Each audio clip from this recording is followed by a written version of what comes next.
Hey, welcome back to the Crowdfunding Demystified podcast. My name is Salvador Briggman. I am the host of this show, and since 2015, we have been demystifying the world of crowdfunding. I hope that since my last episode that you have been taking action, my friend, that you've been plowing through adversity, you've been thinking big, you've been taking some risks, and really moving things forward when it comes to your dream or your project.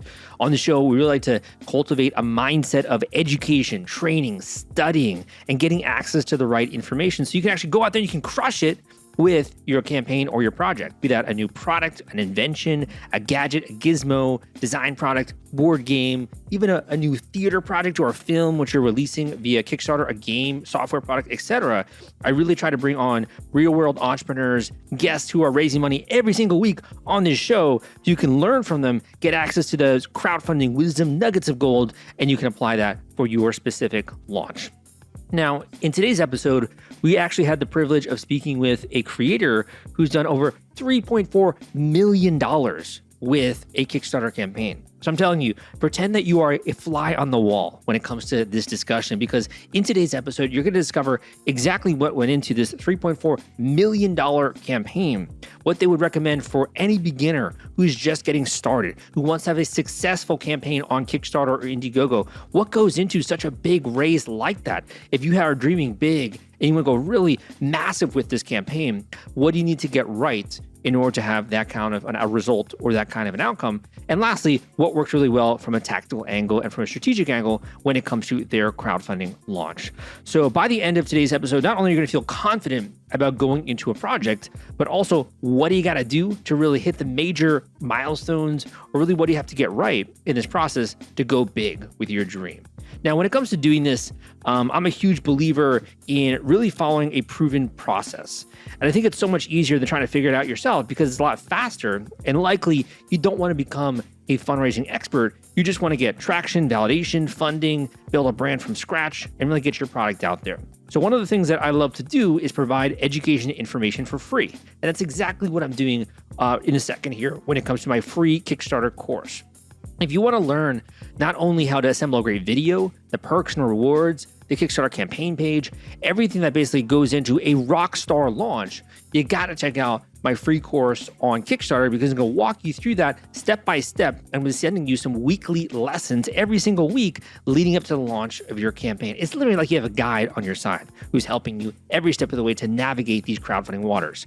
If you want to check that out, go to my link here at crowdcrux.com/Kickstarter, and you can check out my free Kickstarter course. Really easy at crowdcrux.com/Kickstarter. Just enter your name and email, and you will start getting some emails from me every single week with lessons to warm you up to not only the best practices, but also some of the hidden tricks that go into getting funding for your project and promoting the heck out of it. Lastly, before we get into today's episode and dive right in, the other thing I want to mention, it's kind of like the textbook that accompanies that free course. So if you do want to get access to quote unquote the textbook, and by that I mean actually a very slim guide that shows you in a paint by numbers format how to launch your campaign, how to smash through your goal, and how to get funding, I put this all into a guide which I call the Kickstarter Launch Formula. This is literally the paint by numbers formula which you can follow in order to have that outcome of your dreams. If you want to quit your 9-to-5 job, or if you want to maybe have this hobby where you've been working on your passion and turn that into profit, you can do that by following this formula. So go and check this out on Audible. I got a free copy. All you got to do is get a free trial of Audible and you can get a free copy of the Kickstarter Launch Formula at crowdcrux.com/Kickstarter audio. That link is crowdcrux.com/Kickstarter audio. Without further ado, let's dive into this episode and discover how this entrepreneur was able to raise over $3.4 million with a Kickstarter campaign. And it's coming up right after this. Hey guys, welcome back to the Crowdfunding Demystified podcast. We're speaking with an incredible team that's able to raise over $3.4 million with a Kickstarter campaign, more than 1,000 backers. And we are lucky enough to have the team here on the podcast. Kenneth and Candicee, welcome to the show. Thank you, Sal. Thank you. Definitely. I'd love if you can get started and maybe just fill in some gaps in that introduction, Kenneth, and just share with the audience what you've been working on and a little bit of who you are. Yeah, sure. So my name is Ken Kohlmann. I'm the vice president here at Yarbo. So Yarbo has kind of been our baby for the last Well, really last 7 years. Yarbo is basically an all-in-one yard robot. It's the world's first modular yard robot. So there's plenty of, autonomous robotic lawnmowers out there. That's probably the biggest yard robot, along from maybe if you categorize a pool robot in that yard category. But as far as something that can do more than just the lawn, that's our real focus. And we actually started life as Snowbot 7 years ago, developing an autonomous snowblower, and its purpose was a dedicated snowblower. But as we got later and later in the development, and we realized we were putting more and more of the brains in the main body of the unit, we decided, you know what, to build a snowblower is extreme autonomously and navigate in the snow, and obstacle detect and just choose how to create piles of where you want to put the snow is all very complicated.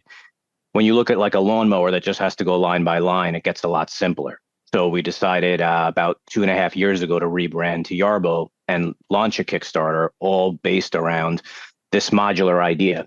That Yarbo had 3 modules at launch: a lawnmower, a snowblower, and a leaf blower, and but that's completely expandable in the future.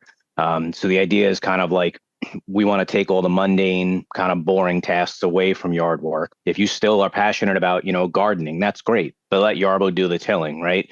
You could plant the flowers, or plant the vegetables, right? Let Yarbo, do your lawn, but that type of thing, because it might take 2 hours on a ride on or something like that. Yeah. So yeah, I mean, super practical, very efficient. It sounds like. What were you doing before you started working with the Yarbo team? Yeah, so a little bit on my background. I actually owned a marketing agency, a digital marketing agency, for about 15 years. I was big into that. I liked it. Didn't really love it. I've always been passionate about like robotics and technology, and particularly like how it can help people in their daily lives. I love that. A lot of people in the company do. The CEO does as well. That's really important to him. So anyway, like, technology can be infused with autonomy to give people back their independence, right? Whether they're maybe elderly, just can't do things on their own. They maybe are disabled. That's a real, it's a niche demographic, but it's really, really something we're passionate about. And then I actually, excuse me, I owned a Husqvarna dealership for a few years selling autonomous lawnmowers. And that's how I actually initially got involved with Snowbot at the time, which turned into Yarbo. We were doing great with the autonomous lawnmowers, and they were starting to market like an initial, almost like a test bed, right? So you would purchase a prototype with the understanding that after you ran that prototype and gave feedback, they would actually give you a retail product for free as part of you being involved in the product creation process and giving feedback. And when I was involved as a dealer, I thought, hey, this is great. If I'm going to sell the unit and I get to provide feedback on what I'm selling, it's a win-win, right? Yeah. And I also never really heard of a company that was willing to do that before. A brand new company, I should say, in a brand new product category. That's not an easy thing to do. And we just kind of kept re-engaging, and we just kind of grew our relationship closer over, honestly, the love of the product. And then so I came on board about 2.5 years ago now. We made the decision to rebrand to Yarbo and really go modular. And that's funny how it came about too. I mean, really, we were a few months away from launching, the Snowbot S1 Pro, which was a dedicated autonomous snowblower, and that's its one task. That was its one job. But we even took it as far as to ship the snowblower. Our intention was, with the 2-stage snowblower removed, to save on shipping, because the box would be so large if it was one solid unit. So we figured, you know what, if we're taking off the snowblower, we might as well then, look at making it modular, because all the other modules that we could develop are really, a lot easier than a snowblower. A snowblower is very, very involved. So yeah, I mean, you guys spend so much time thinking through your products and your solutions and really the end customer, it sounds like. What did you think of crowdfunding before you really discovered it with this project? So I've always dabbled in it on the backer end. Like I said, I'm passionate about technology. So, but to be completely transparent there too, I think crowdfunding, for people that know the risks, right? And so it's this thing where, if I talk to my family about it, they're not really technical. They'd be like, wait, you're going to pay for a product that you may or may not get. And I backed products that I would say out of maybe the last 10 that I backed, 7 of them I received like in a, I would say, a acceptable time frame. And they were products that, to the company's merit, they produced what they said they were going to produce, Yeah. So but I think it's a great avenue too for early adopters, for sure, if that's where your audience is. Doesn't always have to be, but a lot of people on what kind of led to the decision of unveiling this on Kickstarter versus many of the other platforms, even doing it privately, right? And doing like a private campaign. What made you decide to go with Kickstarter as a platform?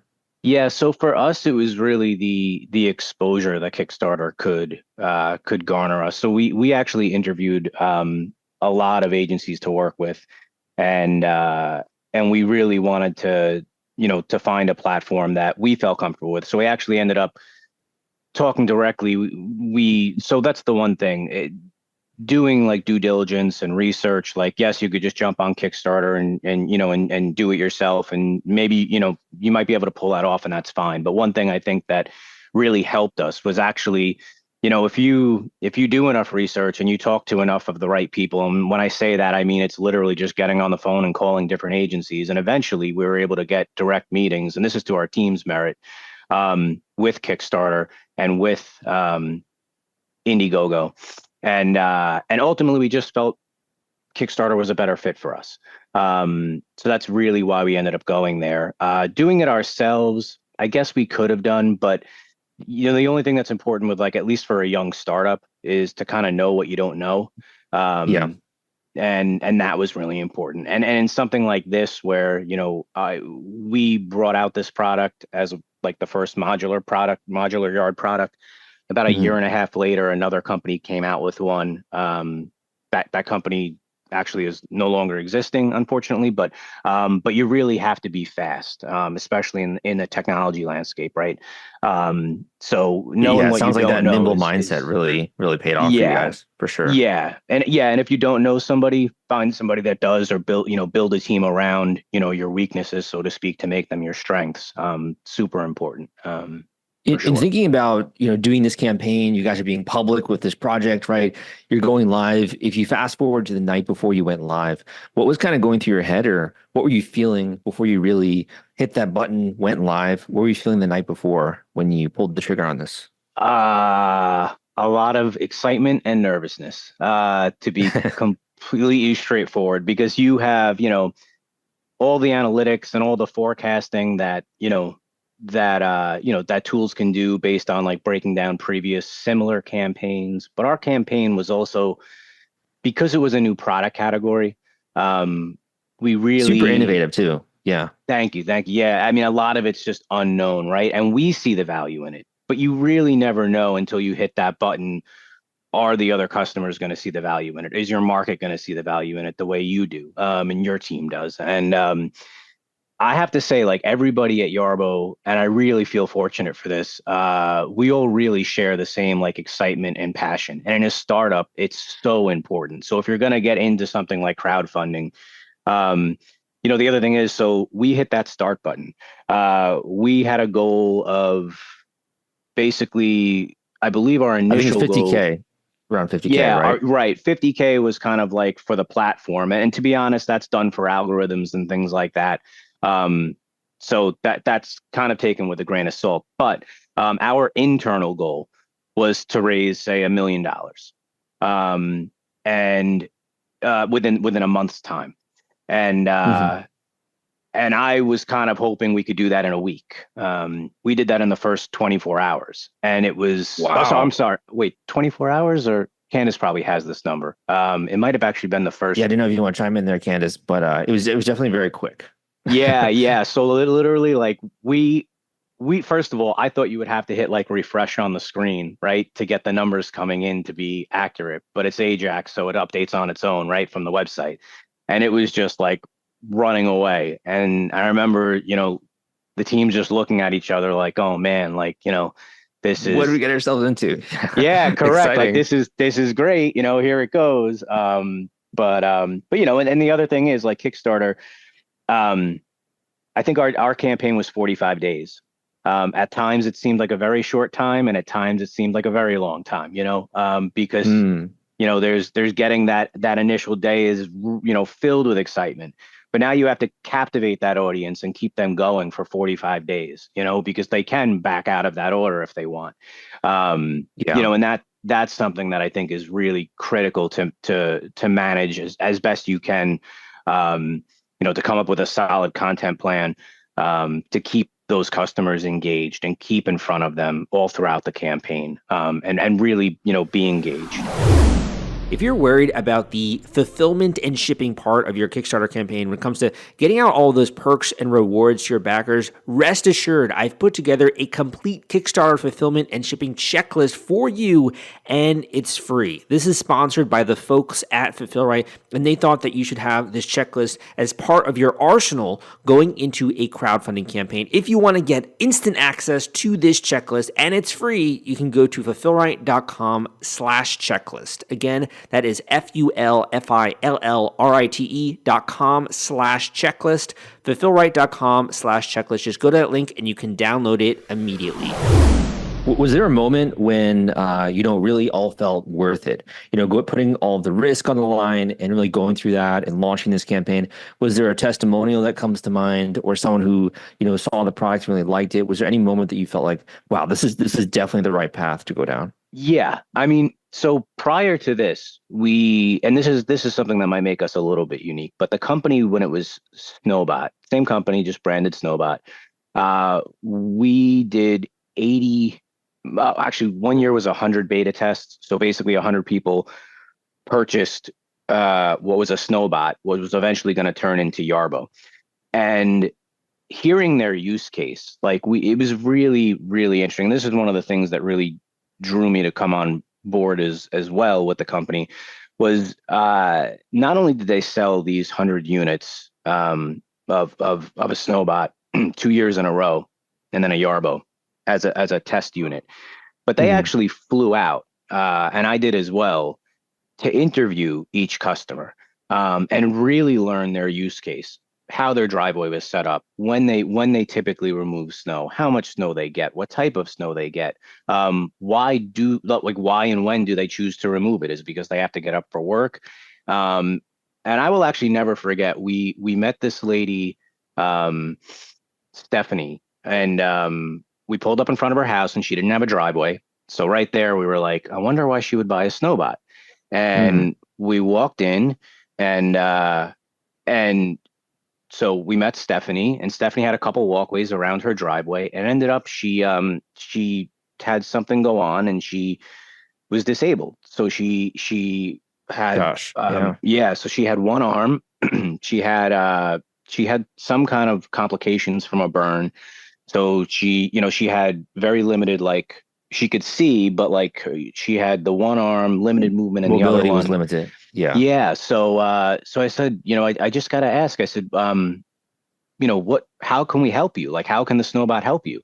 And she said, listen, she said, I rely on my neighbors all the time. She said, and in general, I rely on people for a lot of things in my life. And she said, anything that can give me back my independence, so I don't have to rely on them. Heck, if they maybe need their driveway done, I could do it with this, with the Snowbot. She said that would mean the world to me. She said, that's all I want. And it's really interesting, because that's where not only did that hit home, but also like my parents, they're snowbirds. So we live in Long Island, New York. In the wintertime, they usually go down to Florida when it snows. They have 8 grandkids. They don't want to. And it's not the snow that makes them go down. It's the snow removal part, right? It's the risk of being 80 and it's also a safety issue for sure. Yeah, as you get 100%. 100%. So here in Long Island, it's very hard to get residential snow removal services. Nobody offers it because all the liability centers around commercial. So all snow removal guys are basically going to remove snow from parking lots and walkways and front of Costco's and things like that. And so it's really nice to like to now see that like they don't have to go to Florida. They're not necessarily forced to go there because in all honesty, they would rather stay here and see their grandchildren. Like that's just where they're at. Yeah, I mean, you're Um, making people more independent, right? You're yeah, changing lives in that way, and you're giving people the power to be able to have more control over the life, right? yeah, yeah. And Super that's something cool. that like the CEO has been super, super passionate about. He had, a Yeah. couple people he knew that passed away just from shoveling and having heart attacks, and it's a real thing. So yeah, no, it's that I have to say is extremely fulfilling. Yeah, I'm sure very, very rewarding, and to be able to help people in that way is awesome. And kind of thinking about this, one of the questions I had for you, sort of from your marketing background, because you mentioned you ran a marketing agency, right? Yep, I think one of the big question marks in a lot of people's minds is, hey, if I have a product that's really highly priced, that's something that's multiple thousands of dollars, how do I really get someone to be comfortable with transacting when it doesn't yet exist fully, right? Or it's in the yep. prototype phase or those kind of things. Do you have any thoughts on that, or what really worked well for you when it comes to more of like a high-end product like yours? Yeah, so there's I guess a few things, I mean that is definitely a challenge. I think the biggest things that helped us was being transparent. So we had our marketing, I'd say like our professional like Team, yeah. um yeah that put out marketing videos that were done by professional editors and they were great, right? And they served their purpose. That was terrific. But I do also think a lot of times on Kickstarter throughout the campaign, you'll get questions of saying, hey, can it do this? Can it do that? Can I see it do this, but in particular? And some of those things you can show, some of those things maybe you're not there yet, right? But as much as you can show and as transparent as you can be, do it. And as honest as you can be, or I shouldn't say as honest as you can be honest, because if the product has a limitation, just tell them. Like, don't promise Hmm. them the world. Be realistic in your expectation. One thing we kind of always said we would do is we wouldn't do is we would not ship a product and chalk it up to like a version one. And I'm just going to say this as like a stereotype, but Kickstarter product, right? Where you could ship the product and just kind of write it off to, well, this was a Kickstarter effort, right? Our next version will be our Yeah, you didn't want to cut perfected corners. version. Right, Yeah. exactly. So actually, I mean, and I don't know if you were aware of this, but we actually delayed our project in shipping. And that was not an easy decision. But we said, you know what? We have two choices. One, we can ship the product, we can chalk it up to that version one, and we can have, some, a mixed base, right? Probably not a lot of happy customers, but the product will do what it said it's going to do. Hmm. Or we can kind of overpromise. I'm sorry, Under promise, over under deliver. promise and over deliver. And so that's what we did. So, when Yarbo went up, it was going to have one camera in the front. We ended up shipping with 3 heated cameras all the way around. We have longer treads than we had before, slightly bigger battery than we originally advertised. Hmm. And really in every aspect, there's a little bit extra in everything It that we almost sounds ship. like, yeah, it almost sounds like that choice of transparency, but also delaying it to really come out with something epic is really just an investment in the brand, right, of Yarbo, 100%. Yes. Yes. And that's and sort of that actually, relationship with the customer, yes. right?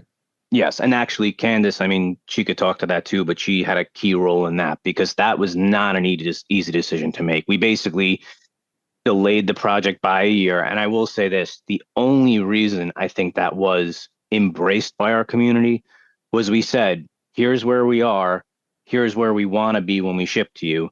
And here's what we need to do to get there. Did you want to elaborate on that point, Candice? I wasn't sure if you want to jump in there on that point. Yeah, sure. I think like for us, like for our backers, like it's not only like they are our customers, but also like we are trying to make this like the world first autonomous snowblower really happen, like bring it to the real life. So I think like to us, like for our backers, it's like we are friends, we are business partners.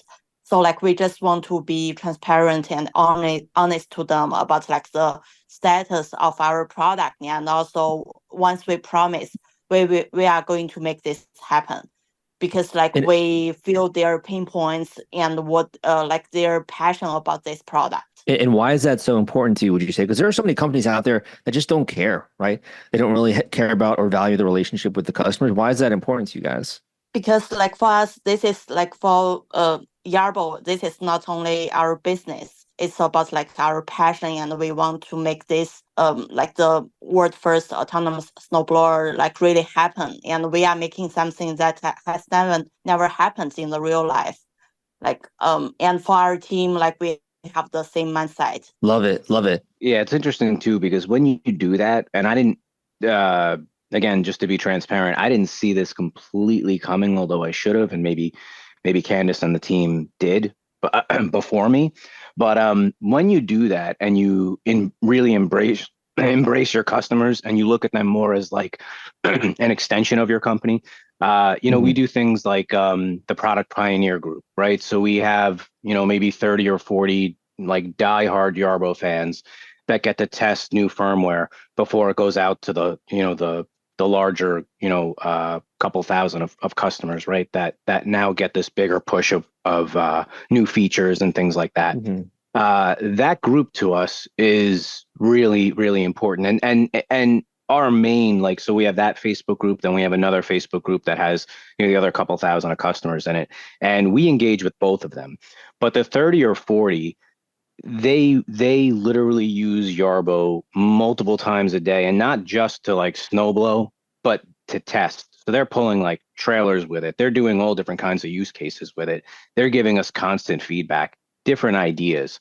And that helps us innovate as well and make the product better. I mean, the product, even from a software standpoint, where it was in the beginning of the winter to where it is now, there's literally hundreds of features that came out of that group, of customizations you can do in the app to really tailor it to your particular yard that I don't think we would have been able to do that on our own, and rapidly get that feedback without like a group that was created specifically for that, a group of passionate customers, like a subset of our customers that are kind of super fans.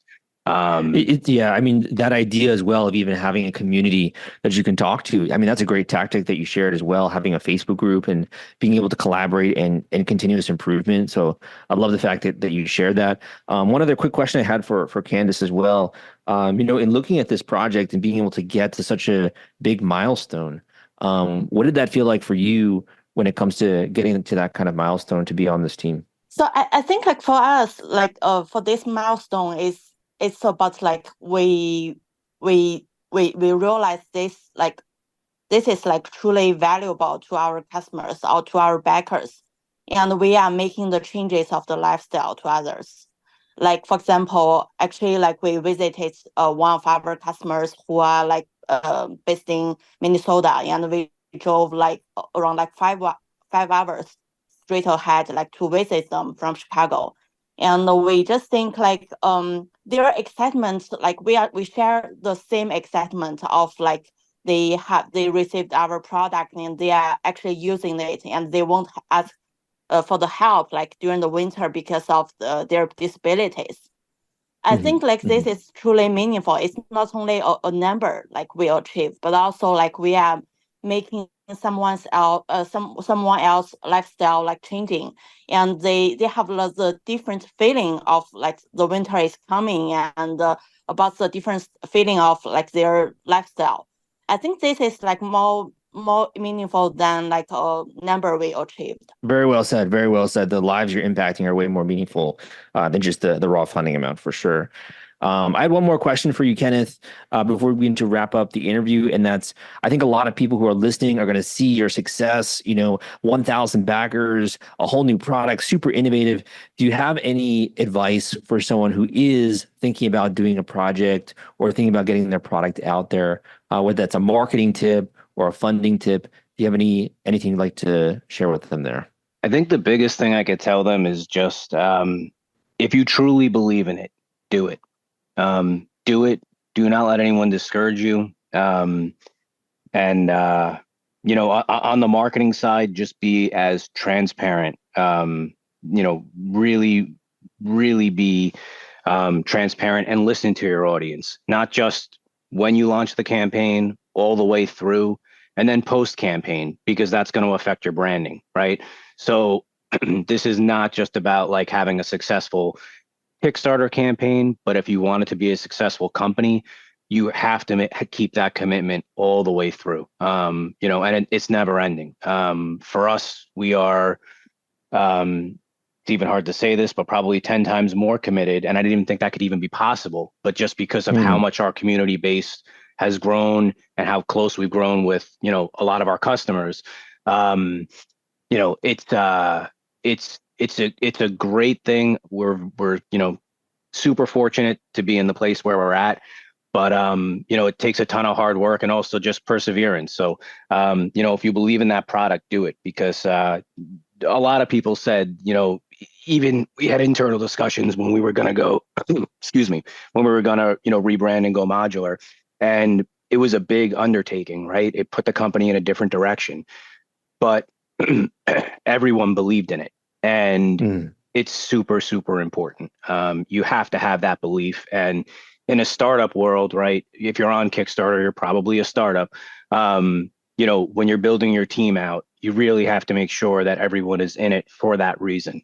We always kind of make the joke that if you're in a startup, it's not for the money initially, right? Because you're probably not going to get a big salary. And even if you see a big Kickstarter number, right, a lot of that goes into the product and research and development and things like that. You hope that financial aspect comes later, right? So you have to have that drive and that passion, really, in my mind anyways, to get over all the obstacles that come, because there will be obstacles, but it's totally worth it. It is absolutely worth it. Well said. Sounds like that grit and that resilience and perseverance is definitely helpful.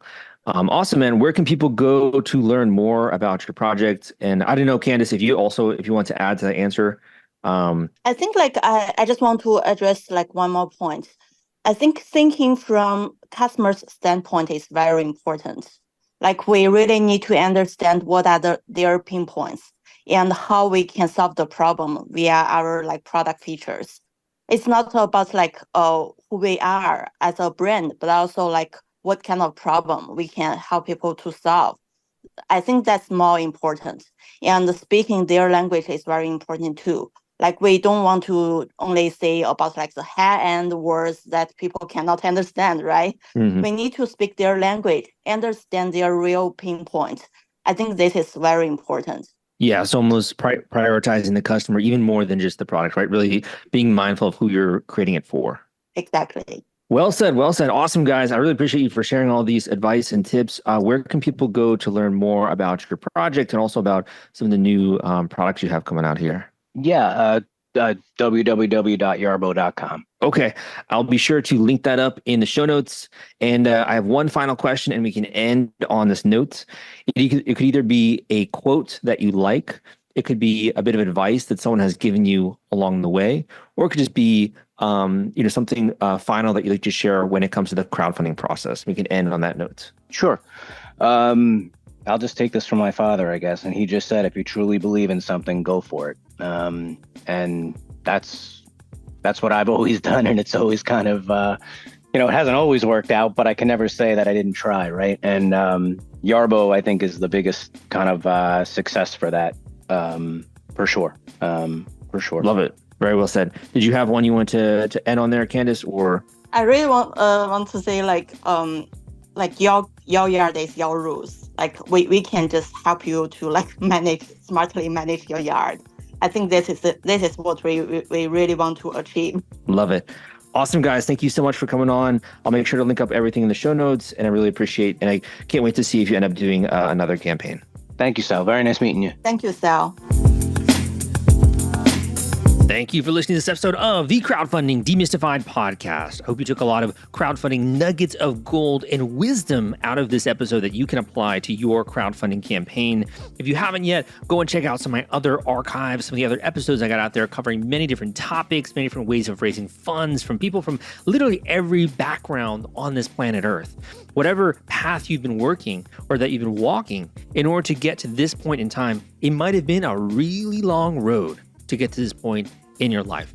Maybe you're doing something like in the past, you've done businesses or you've done jobs, which now don't necessarily right now reflect your passion. And you want to do something, get something off the ground and turn your passion into profit. Whether this is your first time, whether you're 16 years old or 85 years old, right? This is a great time to launch a new project into the world because you can use the power of the crowd and the power of the internet to be able to not only get funding, but also traction, traffic, media mentions, have people checking you out, sharing your link, right?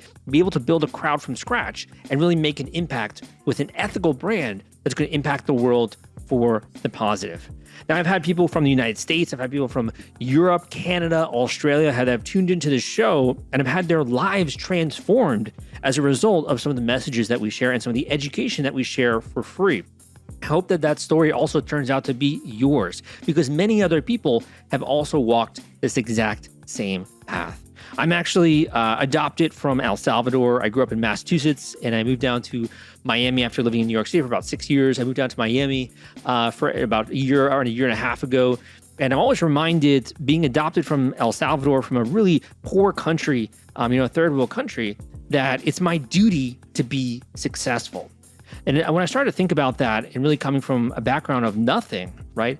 And being able to kind of plow through and share education and help people along the path, what I realized is that this duty, this ethical duty to be successful is one of those things where you got to be willing to take action and move the ball down the court.